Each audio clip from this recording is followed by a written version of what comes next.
तो मूवी की शुरुआत में हम एक एयरपोर्ट का सीन देख पाते हैं जहाँ रियो जिन सुक नाम का आदमी एक प्लेन की टिकट खरीद रहा होता है, लेकिन हम गौर कर पाते हैं कि वो जो टिकट काउंटर वाली लेडी होती है उससे बार बार पूछ रहा होता है कि कौन सी प्लेन है जिसमें सबसे ज्यादा लोग ट्रेवल करते हैं, जिस पर वो लेडी उससे कहती है कि हम इस तरह की कोई भी इन्फॉर्मेशन आपको नहीं दे सकते। जिसके बाद वो वॉशरूम चला जाता है। इसके बाद हम डिटेक्टिव इन्हो से मिलते हैं जिसकी बेटी उन्हें बता रही होती है कि उनकी जो माँ है वो वेकेशन पे चली गई है, लेकिन कहाँ गई है ये उन्हें वो नहीं बताती और वो अपने कॉलेज के लिए निकल जाती है। तो इसके बाद वापस से हम एयरपोर्ट का सीन देख पाते हैं जहाँ जाय हुक नाम का आदमी और उसकी बेटी, जिसको हम देख पाते हैं एक्जिमा था, वो चेक इन ही कर रहे होते हैं। तभी उसकी बेटी उससे वॉशरूम जाने के लिए पूछती है और वो उसे कहता है कि हाँ तुम चली जाओ, मैं चेक इन कर लेता हूँ। उसके बाद हम देख पाते हैं कि वुमेन्स वॉशरूम ऑक्यूपाइड था, तो जाय हुक की बेटी मेंस वॉशरूम में घुस जाती है और वहाँ वो देखती है कि रियो जिन सुक अपने आर्म पिट में कट बनाता है और वहाँ पे कुछ बॉटल टाइप की छुपाता है। पर रियो जिन उसे देख लेता है और उसी की तरफ जब बढ़ने लगता है तभी उसके पापा आ जाते हैं और उसको वहाँ से लेके चले जाते हैं। फिर उसके बाद हमें पुलिस स्टेशन का सीन दिखाया जाता है जहाँ पे उनको एक हेड ऑफिस से कॉल आती है कि कुछ चिल्ड्रन ने ये चीज रिपोर्ट की है कि एक आदमी ने, जिसने यूट्यूब पे एक वीडियो अपलोड की है ये कहते हुए कि वो एक प्लेन पे अटैक करने वाला है, वो उन्हीं की सोसाइटी में रहता है। तो पुलिस उनके वहाँ चेक करने जाती है। यहाँ हम देख पाते हैं कि रियो जिन सुक जाय हुक उसकी बेटी का पीछा कर रहा होता है और वो उनसे पूछता है कि वो लोग कहाँ जा रहे हैं, जिसपे वो लोग कुछ नहीं कहते। पर वो उनके बोर्डिंग पास में देख लेता है कि वो हवाई की टिकट ली है उन लोगों ने, तो वो भी एक हवाई की टिकट लेके उनकी फ्लाइट में बैठ जाता है। तो यहाँ हम देख पाते हैं कि पुलिस वाले उस आदमी जिसने ये वीडियो अपलोड की थी कि वो प्लेन पे अटैक करने वाला है, उसके रूम को चेक करने जाते हैं और ये कोई और नहीं बल्कि रियो जिन सुक ही होता है, वही आदमी जिसने अभी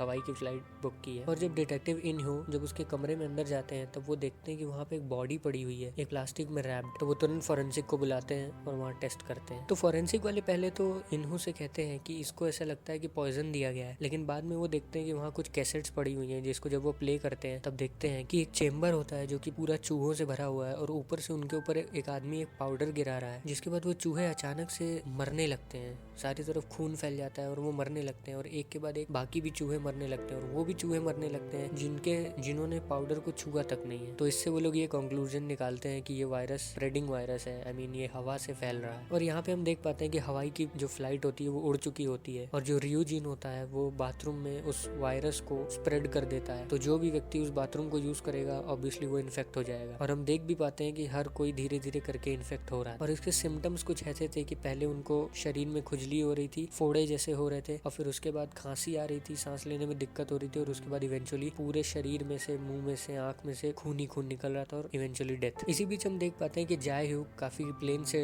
डर रहा था ट्रेवल करने में और उसके जो बगल में आदमी बैठा होता है वो उसको वो वीडियो दिखाता है जो कि रियो जिन ने अपलोड की थी कि वो प्लेन पे अटैक करने वाला है और जाय हुक उसे आइडेंटिफाई कर लेता है और अंदर जाके एयर होस्टेस को बताता है ये वही आदमी है और उनको वो वीडियो भी दिखाता है। जिसके बाद एयर होस्टेस जाके उसकी आईडी चेक करती है और उनको पता चलता है कि वो एक साइंटिस्ट है और वो लोग उसे कुछ नहीं कहते। इसके बाद हम देख पाते हैं कि इन्हू एयरपोर्ट अथॉरिटीज से काफी क्वेश्चन कर रहे थे, जिसके बाद उन्हें पता चलता है कि उनकी वाइफ उसी फ्लाइट में है जिसमें रियो जिन ट्रेवल कर रहा है, जो कि हवाई की तरफ जा रही है। इसके बाद हम प्लेन में देख पाते हैं कि एक आदमी इन्फेक्ट हो चुका है और उसके मुंह से, नाक से, आंख से बहुत ही भयंकर तरीके से खून बह रहा है और उसके बाद वो खून की उल्टी करके मर जाता है। जिसके बाद हम देख पाते हैं कि जाय हुक रियो जिन से लड़ने लगता है और जो को पायलट होता है वो उस लड़ाई को जब रोकने आता है तब हम देख पाते हैं कि जाय हुक उसको देख के एकदम से चुप हो जाता है, जैसे कि वो लोग पहले ही से एक दूसरे को जानते हो। और उसके बाद काफी मशक्कत के बाद वो लोग रियो जिन को डिटेन कर देते हैं फ्लाइट के एक रूम में। इसके बाद हम देखते हैं कि अथॉरिटीज डिस्कस कर रही हैं इस मैटर पे कि आगे क्या करना चाहिए, जिसपे डिटेक्टिव इन्हू कहते हैं कि हमें रियो जिन से बात करनी चाहिए कि उसको क्या चाहिए और उसे वो दे देना चाहिए ताकि वो हमें ये बता पाए कि इस वायरस को कैसे रोकना है। लेकिन जब वो लोग रियो जिन से बात करते हैं तब वो कहता है कि उसे बस एक ही चीज चाहिए और वो है मौत। जितने भी लोग प्लेन में ट्रेवल कर रहे हैं उन सबकी मौत। इसके बाद हम वापस प्लेन पे देख पाते हैं कि जो पायलट है वो भी बहुत बुरी तरीके से इन्फेक्ट हो चुका है और उसकी इवेंचुअली डेथ हो जाती है, जिसके बाद प्लेन आउट ऑफ कंट्रोल हो जाता है। जिसके बाद जाय हुक और एक और पायलट मिलकर उस प्लेन को स्टिल करते हैं, जिसके बाद हमें पता चलता है कि जाय हुक भी अपने समय का एक पायलट हुआ करता था, जिसके बाद उसने प्लेन चलाना छोड़ दिया। इसके बाद हम वापस देख पाते हैं कि डिटेक्टिव इन्हू अपनी टीम के साथ ब्रिकॉम के सेंटर में जाते हैं जहाँ पे रियो जिन पहले काम किया करता था, पर वो उन्हें एंट्री डिनाई कर देते हैं क्योंकि उनके पास वारंट नहीं होता। और यहाँ पे सिंस प्लेन पे एक के बाद एक सबकी मौत होती जा रही थी और इन्फेक्शन फैलता जा रहा था, तो वो लोग डिसाइड करते हैं कि वो अमेरिका में लैंड करेंगे, लेकिन उनको वापस भेज दिया जाता है क्योंकि अमेरिका उनकी लैंडिंग को डिनाई कर देता है ताकि वायरस उनके वहां न फैले। इसके बाद हम देख पाते हैं कि ब्रिकॉन के एक इनसाइडर का डिटेक्टिव इन्हो को फोन आता है और वो उन्हें बताती है कि ब्रिकॉन में एक आदमी हुआ करता था जो कि रियो जिन के साथ काम करता था और जब से प्लेन अटैक वाली न्यूज बाहर आई है और रियो जिन का नाम आया है तो उस आदमी ने ब्रिकॉम सेंटर बहुत जल्दी में आज छोड़ के और वो कहीं भाग गया। तो डिटेक्टिव इन्हो इवेंचुअली उसको पकड़ लेते हैं और वो आदमी बताता है कि 3 साइंटिस्ट थे जो कि रियो जिन के अंडर काम कर रहे थे उस वायरस के ऊपर, जिसमें से 2 की की मौत हो चुकी है और सिर्फ एक ही सर्वाइव किया है। इसके बाद हमें वापस प्लेन का सीन दिखाया जाता है जहाँ पे जाए हु एक एयर होस्टेस को बताता है कि उसने क्यों फ्लाइंग छोड़ दी, और वो इसलिए थी क्योंकि एक जर्नी में उनको एक लैंडिंग डिनाई कर दी, जिसकी वजह से उन्हें इमरजेंसी लैंडिंग करनी पड़ी और जो प्लेन था वो आग में जल रहा था और लोगों को बचाने के चक्कर में जो को पायलट चॉय है उसकी भी वाइफ मर गई, जिसके बाद से को पायलट चॉय उससे नफरत करने लगा। इसके बाद वापस डिटेक्टिव इन्हो उस वायरस के